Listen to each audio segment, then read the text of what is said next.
Hello everyone. इस video से हम काइनेमेटिक्स ऑफ मशीन्स स्टार्ट करेंगे। काइनेमेटिक ऑफ मशीन जो है वो थ्योरी ऑफ मशीन्स का एक पार्ट है। थ्योरी ऑफ मशीन क्या है? थ्योरी ऑफ मशीन आपकी एक ब्रांच है इंजीनियरिंग साइंस की, जो कि मशीन के अलग अलग पार्ट्स के बीच में होने वाले मोशन और उन पे लगने वाली फोर्सेस की स्टडी से डील करता है। ठीक है, ये हमें मशीन पार्ट्स के मोशन और फोर्सेस को समझाता है। कोई भी इंजीनियर जो कि मशीन पार्ट्स को अलग अलग मशीन पार्ट्स को डिजाइन करना चाहता है, उसके लिए थ्योरी ऑफ मशीन की नॉलेज होना बहुत ही जरूरी है। आपकी जो थ्योरी ऑफ मशीन है उसको मशीन्स जो है उसको 4 पार्ट में डिस्ट्रीब्यूट किया गया है।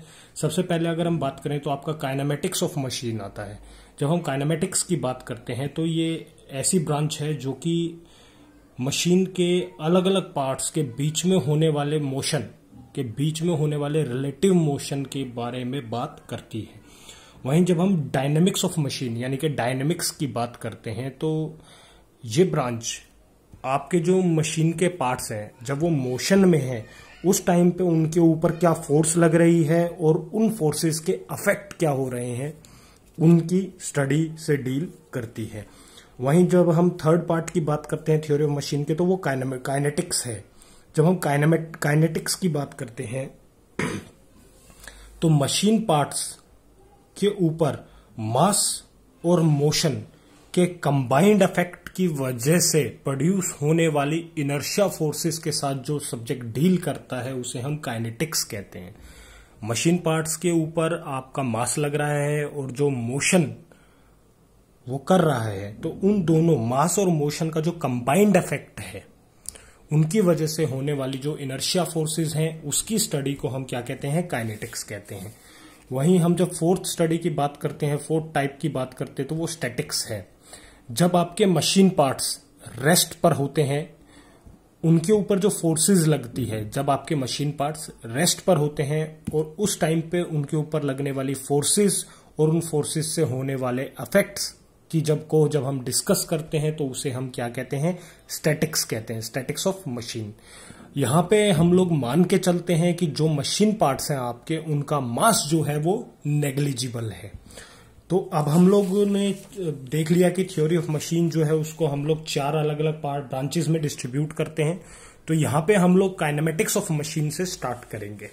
तो काइनेमेटिक्स ऑफ मशीन में सबसे पहले हमें ये समझना है कि आपके मशीन क्या होती हैं और किस टाइप के मैकेनिज्म जो है आप यूज करते हैं।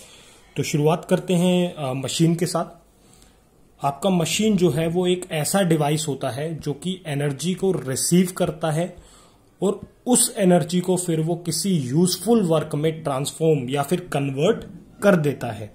आपकी जो मशीन है उसके बहुत सारे पार्ट्स या फिर बॉडीज होती हैं। ठीक है, मशीन जो है वो अलग अलग पार्ट्स या बॉडीज से मिलके बनी होती है। यहां पे हम क्या करेंगे? उन्हीं पार्ट्स और बॉडीज के मैकेनिज्म को समझेंगे जिनको असेंबल करके आपने मशीन को बनाया है। अब ये जो स्टडी है या मैकेनिज्म जो हमें स्टडी करना है उसको किस तरीके से किया जाता है कि आप क्या करेंगे? उस मशीन के किसी एक पार्ट को फिक्स कर देंगे और बाकी जितने भी पार्ट्स हैं उनके रिलेटिव मोशन को आप डिटरमाइन करेंगे उस फिक्स्ड पार्ट के बेसिस पर। ठीक है, उस फिक्स्ड पार्ट के रिस्पेक्ट में आप बाकी सब पार्ट्स के रिलेटिव मोशन को डिटरमाइन करेंगे। तो सबसे पहला पॉइंट जो हमारा मशीन्स को समझने के लिए या मैकेनिज्म को समझने के लिए आता है कि काइनेमेटिक लिंक या एलिमेंट क्या होता है। आपकी मशीन का हर एक पार्ट जो कि किसी दूसरे पार्ट के रिस्पेक्ट में मूवमेंट करता है या रिलेटिव मोशन शो करता है उसे आप काइनेमेटिक लिंक कहते हैं। जैसे मान लीजिए आपका ये एक पार्ट है, एक पार्ट ये है। अब आप यहां देखेंगे कि ये कुछ ना कुछ मोशन शो कर रहा है। ठीक है, आपका कुछ ना कुछ मोशन हो रहा है, ये रोटेट भी कर सकता है, ये पैक भी हो सकता है, ये ऊपर भी जा सकता है। तो यहाँ पे क्या हो रहा है, आपके एक पार्ट के रिस्पेक्ट में आपका दूसरा पार्ट जो है कुछ ना कुछ रिलेटिव मोशन शो कर रहा है। तो अपने आप में ये जो पार्ट हो गया और ये जो पार्ट हो गया, ये दोनों आपके क्या है, लिंक हैं। इन्हें आप लिंक कहेंगे या फिर एलिमेंट कहेंगे, ठीक है। तो यहाँ पे क्या है कि आपकी मशीन का हर एक पार्ट जो कि किसी दूसरे पार्ट के हिसाब से रिलेटिव मोशन शो करता है, उसे आप काइनेमेटिक लिंक या फिर एलिमेंट कहते हैं। आपका जो लिंक है, ठीक है, आपका जो लिंक है वो बहुत सारे अलग अलग पार्ट से मिलके बना हो सकता है। देखिए जैसे यहाँ पे आगे इसकी एक टिप है, आप इसको ओपन कर सकते हैं, ठीक है, ये ओपन हो गया। फिर उसके बाद इसके ऊपर ये रबर डली हुई है, ठीक है। अब है क्या, ये बहुत सारे ऐसे लास्ट में आप देखेंगे, ये यहां से भी ये पैक है आपका, लास्ट में भी जो आपकी टिप है उसको आपने बंद किया हुआ है। तो आपका ये जो लिंक है या आपके जो काइनेमेटिक लिंक है वो बहुत ही अलग अलग पार्ट से मिलके बने हो सकते हैं। बस कंडीशन ये होनी चाहिए कि ये रिजिडली फास्टन रहेंगे, मतलब एक दूसरे से जुड़े हुए रहेंगे और इस तरीके से कि ये एक दूसरे के रिस्पेक्ट में किसी भी तरीके का मोशन नहीं करेंगे। देखिए अब ये पैक है, इसके साथ यहां से ये बिल्कुल बंद है अच्छे से, इसके साथ कोई मोशन नहीं कर रहा है इस वाले बाहर वाले हिस्से के रिस्पेक्ट में। ऐसी आपकी जो रबड़ है कोई मोशन नहीं कर रही है अगर, तो ये क्या है, ये आपके रिजिडली फास्टन्ड है, यानी कि ये एक दूसरे के रिस्पेक्ट में किसी भी तरीके का मोशन या मूवमेंट नहीं करने वाले हैं। तो इसे आप एक काइनेमेटिक लिंक कहेंगे। अगर यहाँ पे इन दोनों के बीच में मूवमेंट हो जाती है तो इसका मतलब ये दो अलग अलग लिंक है, ये सेम लिंक नहीं हो सकते, ठीक है। आपका जो लिंक या एलिमेंट है जरूरी नहीं है वो रिजिड हो, पर वो रेजिस्टेंट बॉडी होनी चाहिए, ठीक है। आपका जो लिंक है या एलिमेंट है वो जरूरी नहीं है कि वो एक रिजिड बॉडी हो, पर वो रेजिस्टेंट बॉडी होनी चाहिए। आपकी रेजिस्टेंट बॉडी कौन सी होती है, आपकी रेजिस्टेंट बॉडी जो है वो बिना किसी डिफॉर्मेशन के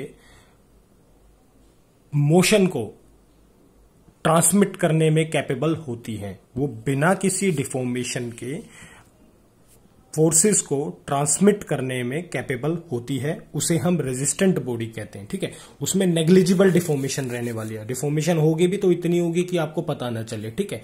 तो ऐसी कोई भी बॉडी जो नेग्लिजिबल डिफॉर्मेशन के साथ फोर्सेस को एक पॉइंट से दूसरे पॉइंट पे या एक लिंक से दूसरे लिंक में ट्रांसमिट कर दे, उन्हें हम रेजिस्टेंट बॉडी कहते हैं।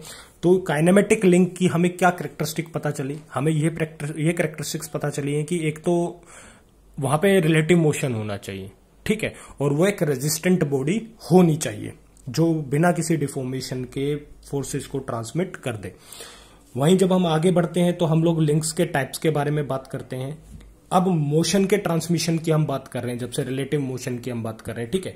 अब मोशन को ट्रांसमिट करने के लिए जो आपके ड्राइवर और फॉलोवर्स हैं उनको हमें किस तरीके से या किस तरीके से कनेक्ट करना होता है, ठीक है, वो हम इन तीनों टाइप के लिंक्स के बेस पर समझ सकते हैं। ये जो आपके तीन टाइप के लिंक्स जिनके बारे में हम बात करेंगे वो आपको बताते हैं कि मोशन ट्रांसमिट करवाने के लिए आपके ड्राइवर और फॉलोवर जो है वो कैसे कनेक्ट होने चाहिए।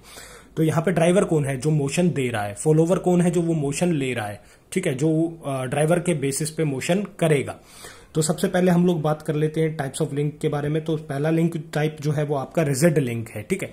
आपका रिजिड लिंक कौन सा होता है, जो कि मोशन ट्रांसमिट करते हुए उसके अंदर किसी भी तरीके की डिफॉर्मेशन नहीं होती है, ठीक है। ऐसा कोई भी लिंक जिसके अंदर मोशन ट्रांसमिट करते हुए डिफॉर्मेशन ना हो उसे आप रिजिड लिंक कहेंगे। इन रियल प्रैक्टिस अगर हम बात करें तो रिजिड लिंक जो है वो एग्जिस्ट नहीं करते हैं। पर अगर हम लोग रेसिप्रोकेटिंग स्टीम इंजन की बात करें, ठीक है, हम लोग रेसिप्रोकेटिंग स्टीम इंजन की बात करते हैं तो वहां पे जो कनेक्टिंग रोड है, क्रैंक है, आप देखेंगे कि इनकी जो डिफॉर्मेशन होती है जब ये मोशन ट्रांसमिट कर रहे होते हैं, क्रैंक जो है वो कनेक्टेड रोड को मोशन दे रहा होता है, कनेक्टिंग रोड जो है वो आगे पिस्टन को मोशन दे रहा होता है, पिस्टन जो है वो सिलेंडर के अंदर मूव कर रहा होता है। तो जो आपके ये क्रैंक और कनेक्टिंग रोड्स वगैरह हैं, आप देखेंगे कि इनके अंदर जो डिफॉर्मेशन होती है वो नेग्लिजिबल होती है, ठीक है, आप उस डिफॉर्मेशन को मानते ही नहीं है। तो अपने आप में आप कह सकते हैं कि आपके जो यहाँ पे जो रेसिप्रोकेटिंग स्टीम इंजन में कनेक्टिंग रोड है या क्रैंक है, ये आपकी क्या है, रिजिड लिंक्स, आप इन्हें मान सकते हैं रिजिड लिंक्स। फिर दूसरा जो हमारा टाइप का लिंक आता है वो है फ्लेक्सिबल लिंक। फ्लेक्सिबल लिंक्स में क्या होता है कि यहाँ पे आपकी जो डिफॉर्मेशन रहती है वो थोड़ी बहुत होती है, ठीक है।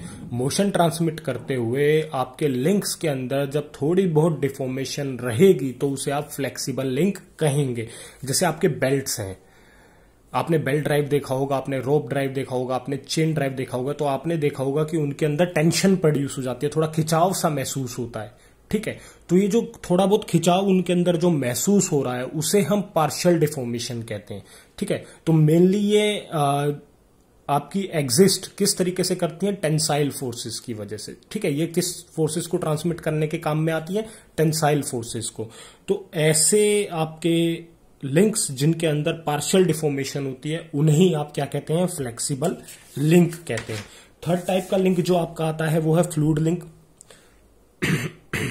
फ्लूइड लिंक में क्या होता है, आपके रिसेप्टिकल के अंदर आपका फ्लूइड फिल होता है और जो आपका मोशन ट्रांसमिट हो रहा है वो इस फ्लूइड के थ्रू हो रहा है, जब इस फ्लूइड के ऊपर प्रेशर लगाया जा रहा है या फिर इसे कंप्रेस किया जा रहा है।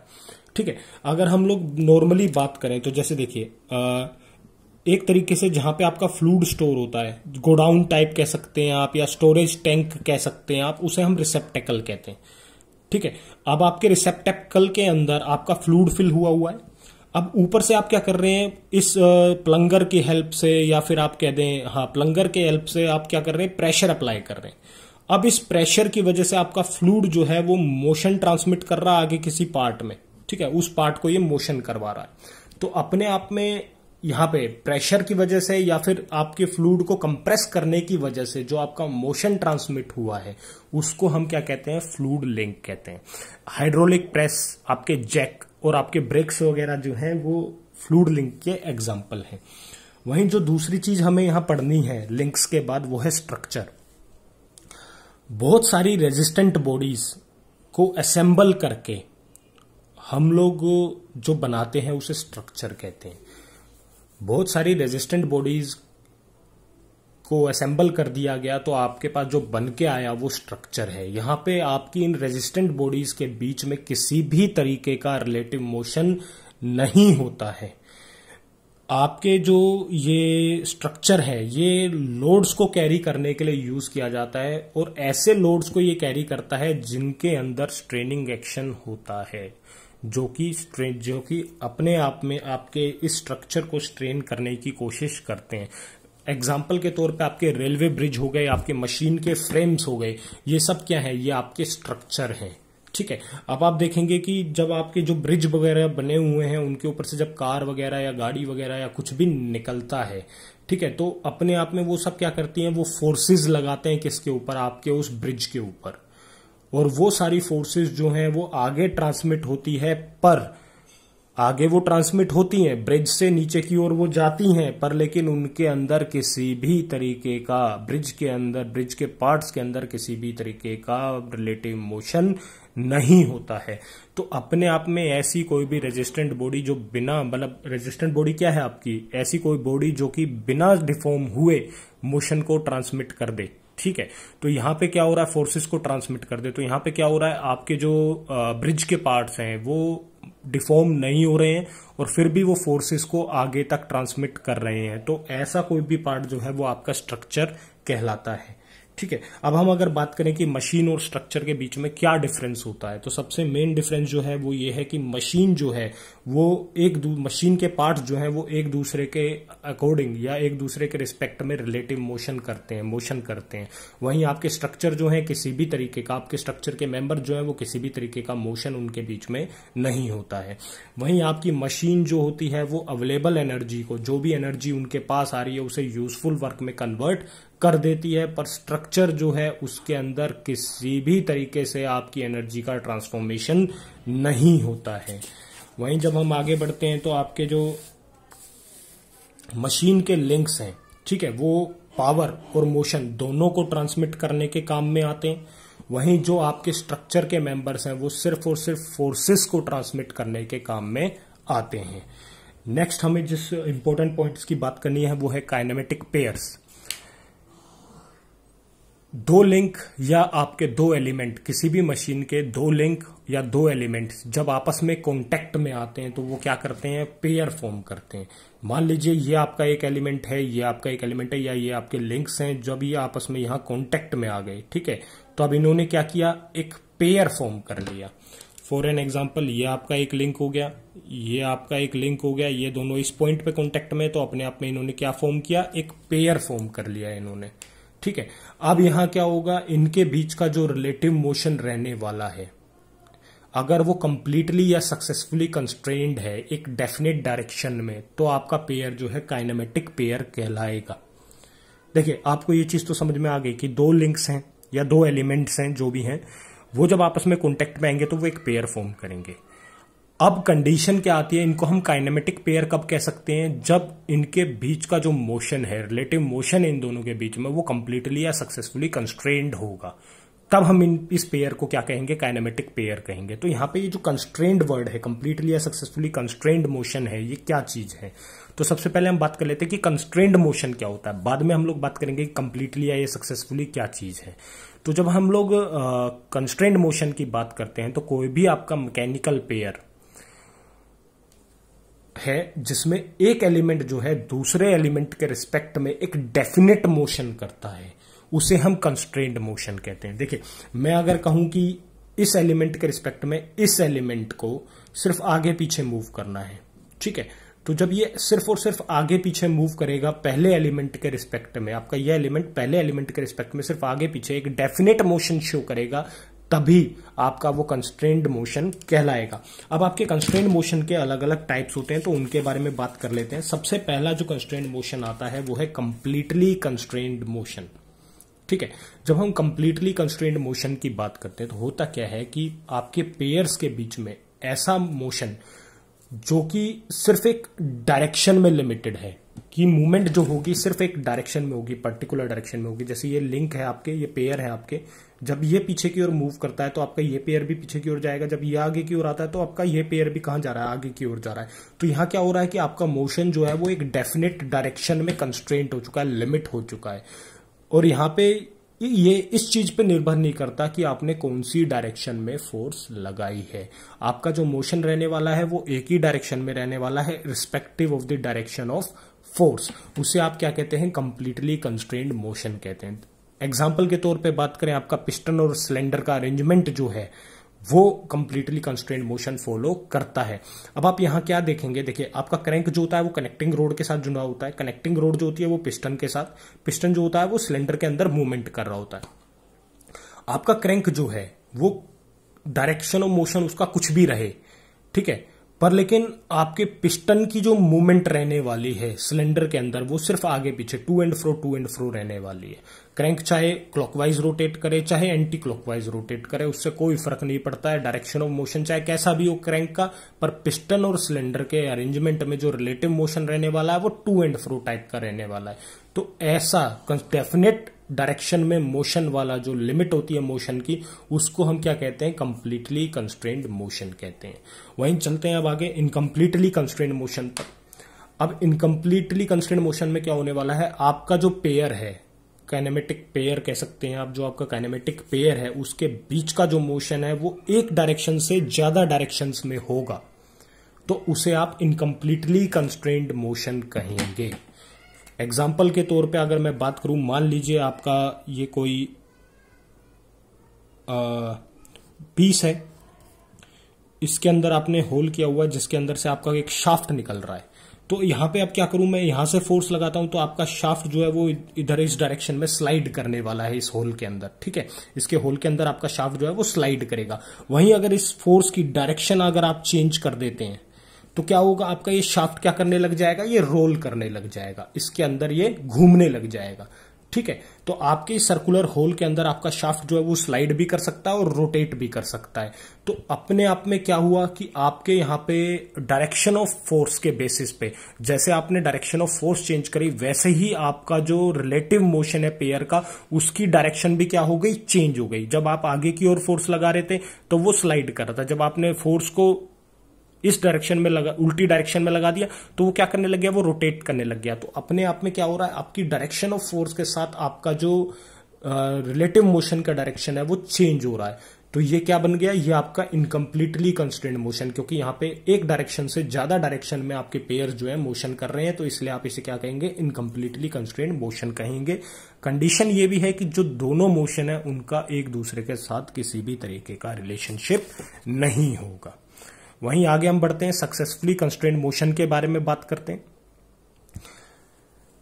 जब आपके एलिमेंट्स के बीच का मोशन जो है, ठीक है, वो इस तरीके से रहेगा कि वो अपने आप कंप्लीट नहीं होता है, पर लेकिन आपको किसी बाहर दूसरे मीन्स से उसको कंप्लीट करना होता है, मतलब कंप्लीटली कंस्ट्रेंट मोशन बनाना होता है, तो उसे आप सक्सेसफुली कंस्ट्रेंट मोशन कहते हैं। एग्जाम्पल के तौर पे बात करें तो जैसे मान लीजिए ये आपका फुट स्टेप बियरिंग है, ठीक है, ये आपका फुट स्टेप बियरिंग है। अब इसके ऊपर आपने शाफ्ट लगाया है, ये आपका शाफ्ट लगा हुआ है, ठीक है। अब आप देखेंगे शाफ्ट जो है ये ऊपर नीचे भी मोशन कर सकता है और ये घूम भी सकता है, रोटेट भी कर सकता है, ठीक है।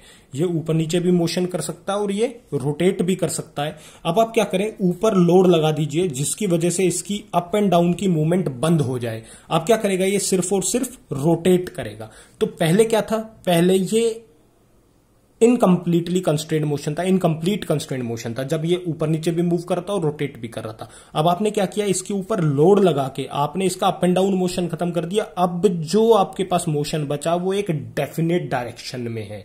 अब ये किसकी डेफिनेशन बन गई, कंप्लीटली कंस्ट्रेंट मोशन की डेफिनेशन बन गई है। तो आपने क्या किया है कि किसी एक्सटर्नल मीन्स की हेल्प से, मतलब बाहर से लगाई हुई फोर्स की हेल्प से आपने मोशन को कंप्लीटली कंस्ट्रेंट मोशन में कन्वर्ट कर दिया है। इसी चीज को हम क्या कहते हैं, या इसी को हम क्या कहते हैं, सक्सेसफुली कंस्ट्रेंट मोशन, ठीक है। तो यहां पे हम इस वीडियो को खत्म करते हैं। नेक्स्ट यहां हम लोगों ने कंस्ट्रेंट मोशंस के बारे में पढ़ लिया है, हम लोगों ने काइनेमेटिक पेयर्स की शुरुआत की थी, ठीक है। तो उसमें हमारा एक टर्म आ गया कंस्ट्रेंट मोशन, तो हमने उसको एलोबरेट कर लिया। नेक्स्ट वीडियो से हम लोग क्लासिफिकेशन ऑफ काइनेमेटिक पेयर से स्टार्ट करेंगे कि काइनेमेटिक पेयर को किस तरीके से क्लासिफाई किया जाता है। Thank you.